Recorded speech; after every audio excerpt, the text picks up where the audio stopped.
안녕하세요.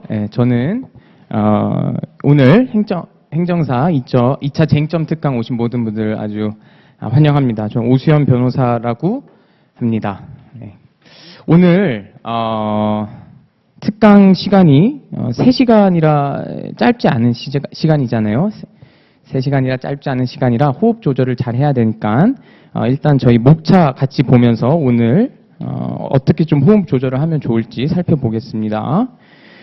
네, 일단은 크게 두 가지 주제를 제가 준비해 왔고요. 파트 1, 2차 답안지 어떻게 작성할까. 파트 2, 사례형 유력 쟁점 모아보기. 그래서 지금 목표는 파트 1에서 1시간 정도 한번 시간 쏟고 10분 정도 쉬고 그 다음에 파트 2에서 나머지 2시간, 시간 되는 대로 한번 시간 채워보도록 하겠습니다. 파트 1, 2차 답안지 작성하는 거 별로 안 어려운데 왜 이렇게 시간을 오래 잡으셨죠? 여기 저희 대목차 3 보면은 최근 기출에서 힌트 얻기. 저희가 바로 작년 기출을 굉장히 꼼꼼히 풀어볼 겁니다. 완전 모범 답안 쓰는 것까지. 그래서 시간을 좀 길게 잡았어요. 네, 원래 3시간 특강 하다 보면은 좀 졸거나 집중력 흐트러질 수 있는데 오늘 영상으로도 인터넷에 올라가니까 놓치신 부분은 영상으로 다시 참고하시면 되겠습니다. 네, 바로 넘어가도록 합시다. 파트 1, 2차 답안지 어떻게 작성해야 하는가. 제가 이거 특강 준비할 때 좀 컨셉을 그렇게 잡아봤어요. 수험 공부는 저희는 학술 공부를 하는 게 아니라 시험을 봐야 되는 거니까 전략 싸움인데 전략을 하려면 정보가 중요하죠. 그래서 저희가 뽑아낼 수 있는 모든 정보를 뽑아내보는 거예요. 그래서 시험 정보 제가 개괄해서 정보 좀 뽑아내보고 시험지 요로 합니다 해서 또 힌트 뽑아내보고 기출 분석표에서 또 저희 힌트를 뽑아볼 겁니다. 목표는 오로지 하나, 뭐다? 2차 답안지 어떻게 하면 잘 쓸 수 있을까? 그거를 염두에 두고 따라와 보세요. 시험 정보 개괄하겠습니다. 요건 아까 얘기했고. 네. 자, 요게 이 공식 사이트에 올라와 있는 사이트인데 빠르게 개괄하면 이렇게 돼 있죠.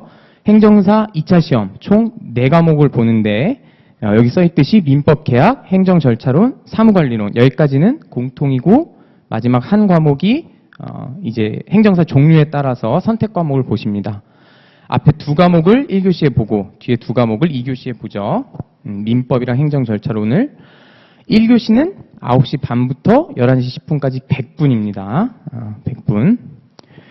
한편 자, 시험 과목은 문항은 이제 저희가 4과목을 보는데 4과목을 보는데 한 과목마다 문항이 4문제가 나오죠. 그죠? 죄송합니다. 네, 4문제가 나오죠. 그래서 40점짜리 논술형 하나랑 20점짜리 약술형 이 3개가 나옵니다. 그래서 100점이 되는 거겠죠.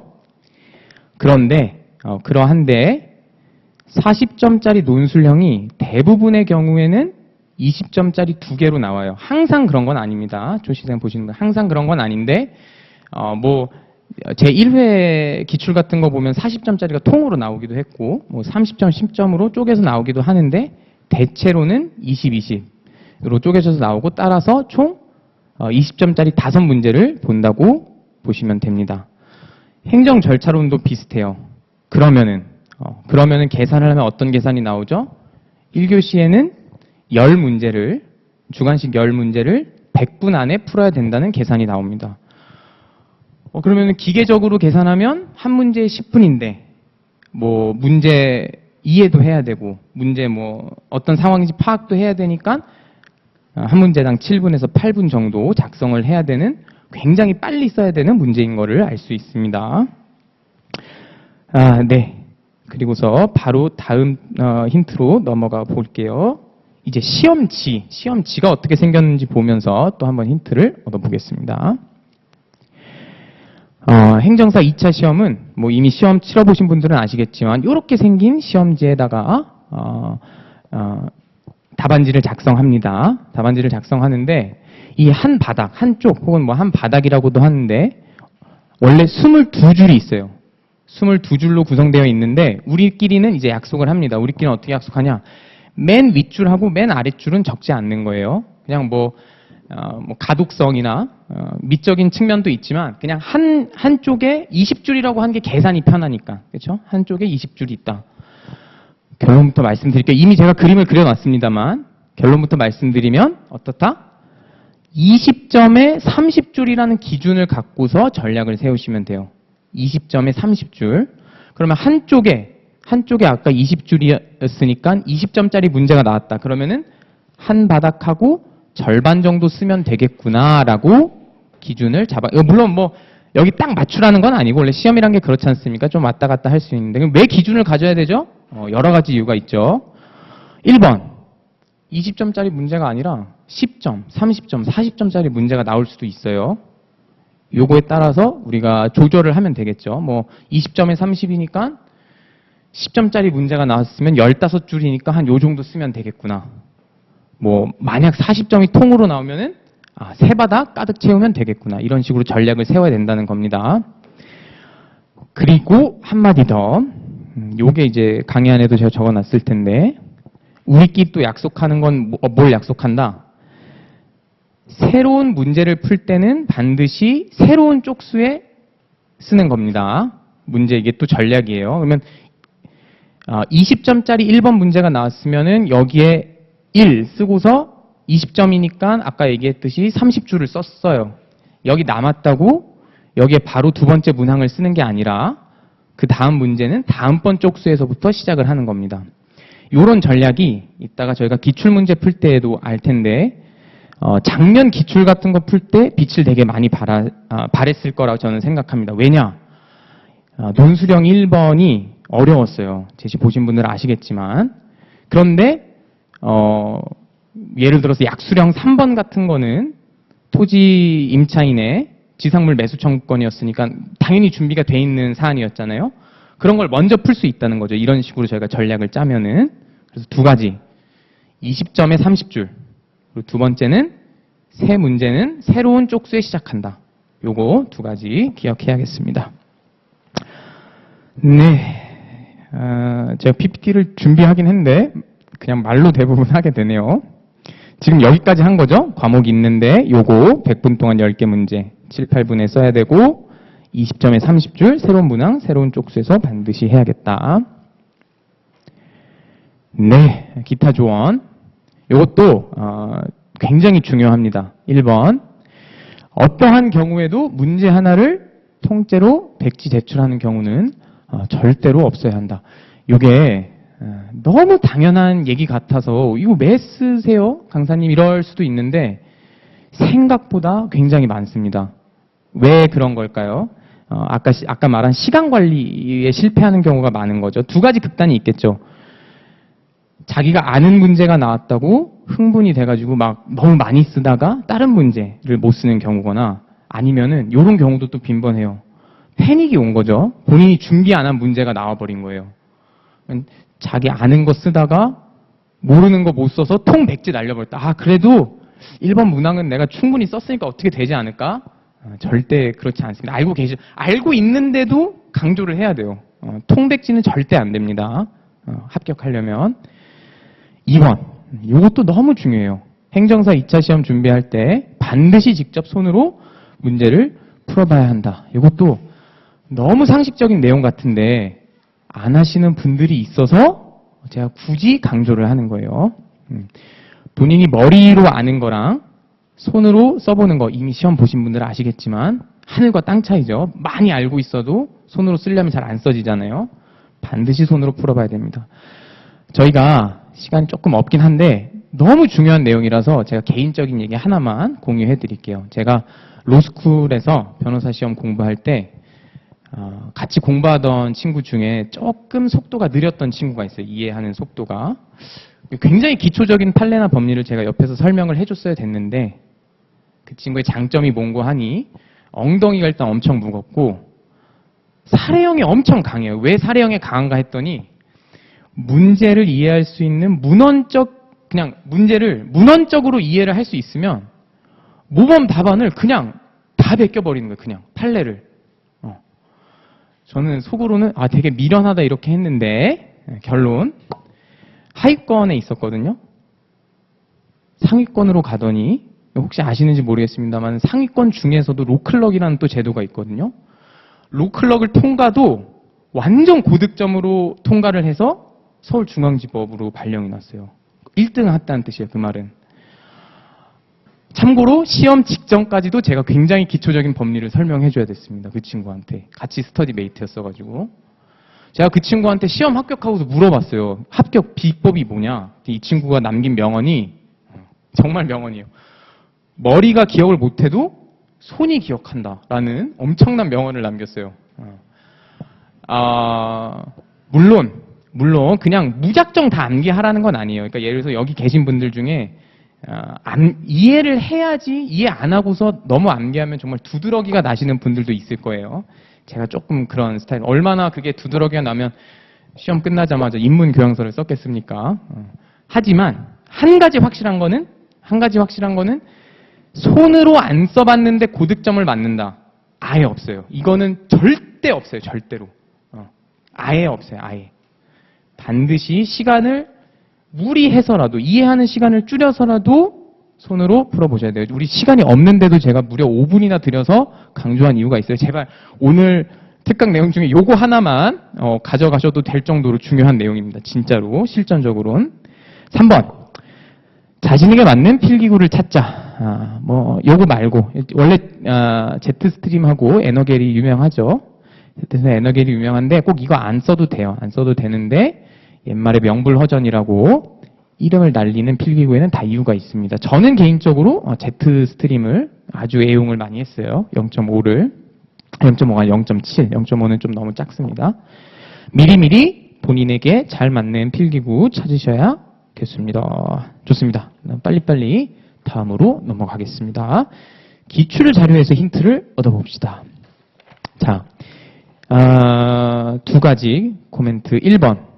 제가 이 특강 제목으로 최근 5개년 저희가 기출 분석하겠다 했잖아요. 근데 제가 보니까 5개년 말고 그 역대 기출을 다 한번 트렌드를 분석을 해볼 거예요. 11회까지. 그래서 그런 면이 있고, 두 번째 코멘트는 자, 들어가기 전에 제가 여기 강의 안에도 적어 놓은 것 같은데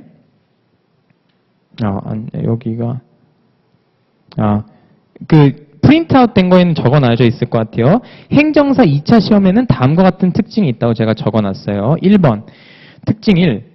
계약법 쟁점 중에 채권법 색채가 짙은 쟁점은 시험에 출제될 가능성이 매우는 뺄게요. 좀 위험한 것 같아요. 적다. 적은 편입니다. 왜냐하면 행정사 2차 민법은 시험 범위를 계약법으로 한정했기 때문이다. 그리고 특징 2. 네.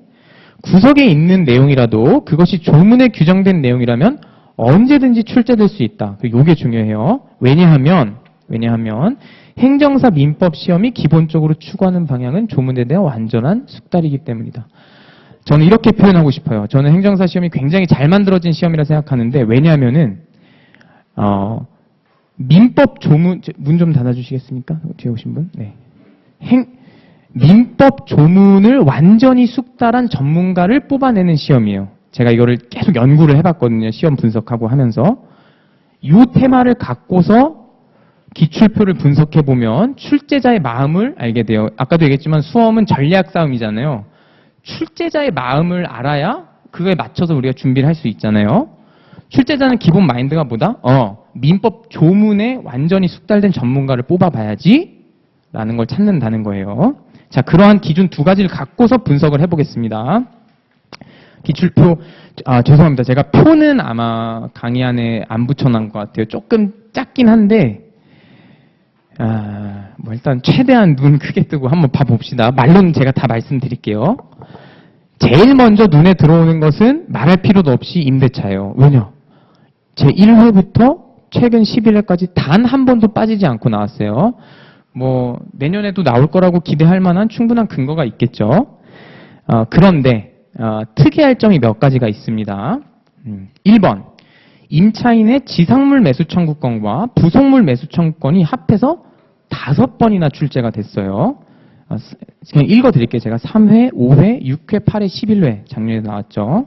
근데 그거에 비해서 임차인의 비용 상환 청구권은 한 번밖에 출제되지 않았습니다. 2회. 그래서 조심스럽게 예측해보고 이제 비용 상환 청구권 나올 때가 됐어요. 그렇죠? 중요한 내용인데 왜냐면 부속물 매수 청구권이 5번이나 나왔는데 11회 중에 비용 상환 청구권 단문형으로 잘 준비해놔야겠죠? 그리고 두 번째 특징, 세 번째 특징, 주임법과 상임법이 합해서 3번이나 출제돼서 1회, 7회, 9회 비교적 중요하게 다뤄지는 걸 알 수 있습니다.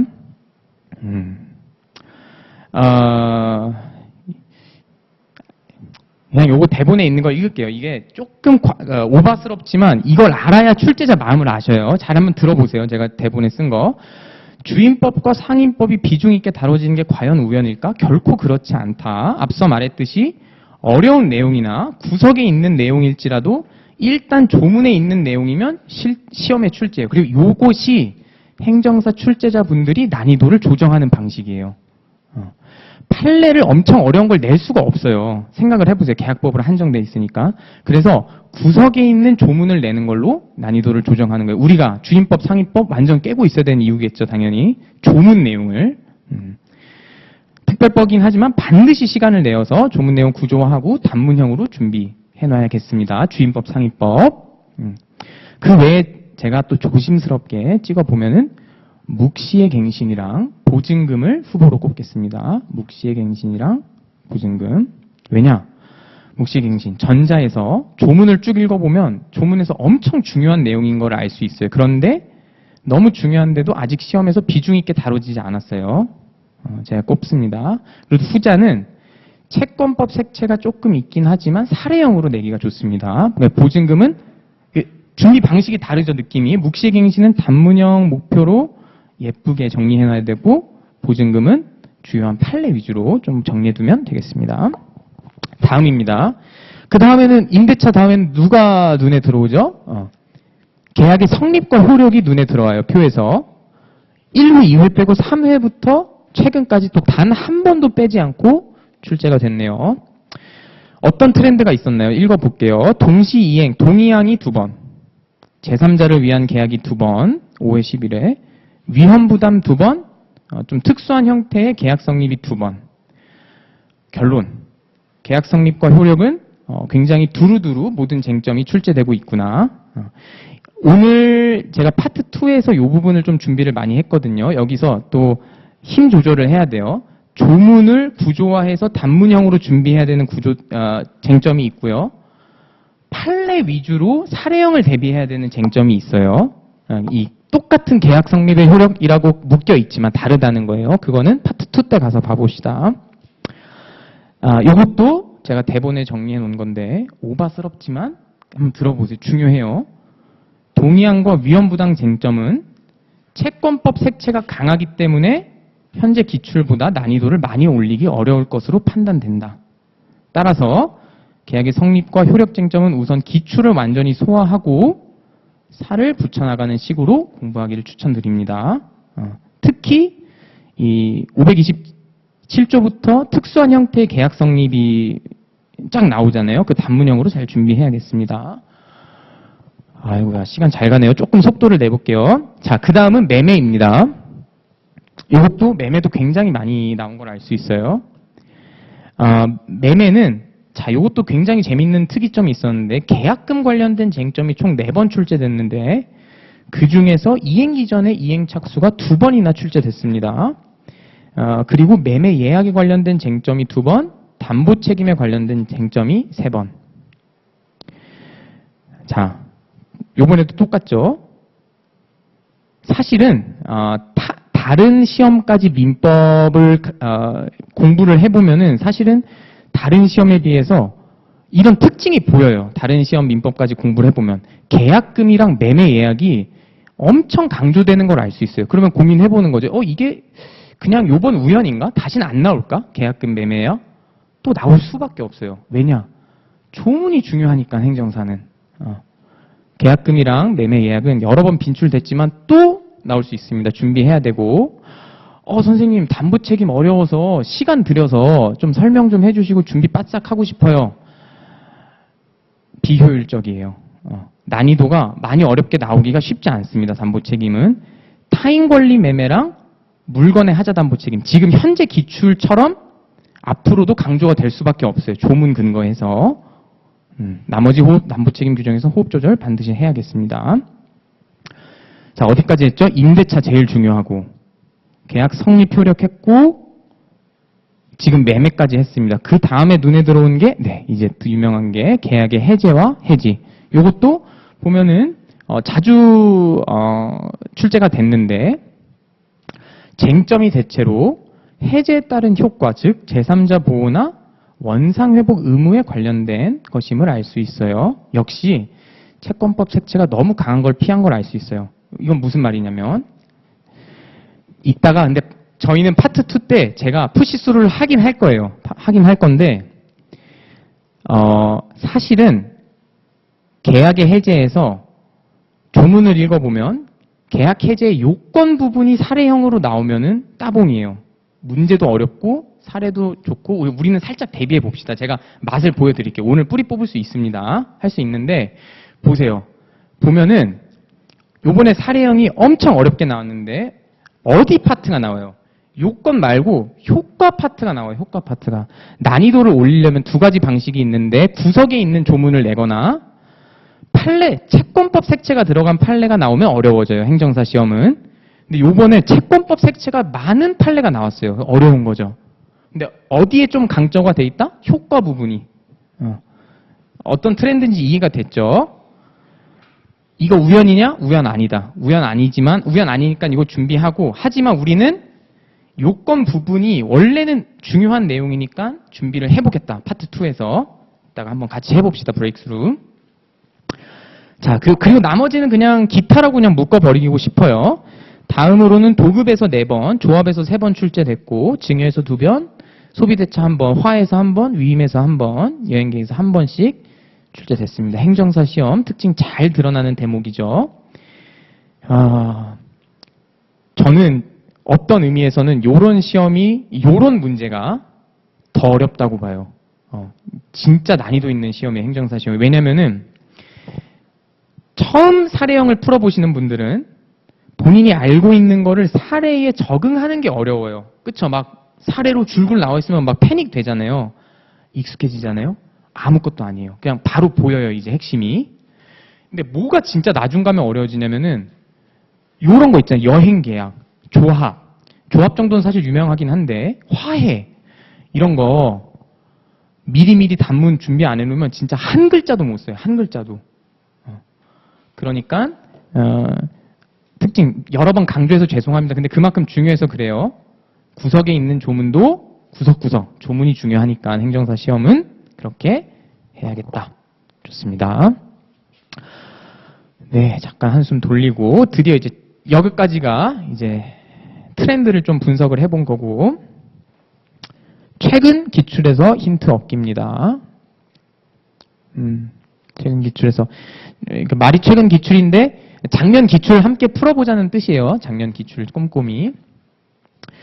행정사 2차 시험은요. 공식 사이트 홈페이지를 들어가 보면은 뭐라고 나오냐면 아까도 말씀드렸습니다만 40점짜리 논수령 하나, 20점짜리 약수령 3개라고 나와요. 그게 그 공식 명칭이에요. 논수령이랑 약수령이란 명칭은. 그런데 시험을 풀 때에는 논수령이랑 약수령이라고 접근하면 별로 도움이 안 됩니다. 우리는 그래서 앞으로 어떻게 얘기할 거냐면 3가지 유형이 있다고 할 겁니다. 1번 단문형, 2번 사례형, 3번 준사례형. 이건 제가 만들어낸 단어인데 한번 따라와 보세요. 뭐 본인이 알아서 활용하시면 됩니다. 공식 명칭은 아니에요. 자, 1번 단문형이란 어떤 개념의 의 요건 효과를 그러니까 사례형적인 요소 없이 의 요건 효과를 곧바로 서술하면 되는 유형이에요. 작년 기출에서는 약수령 3번이 여기에 해당했죠.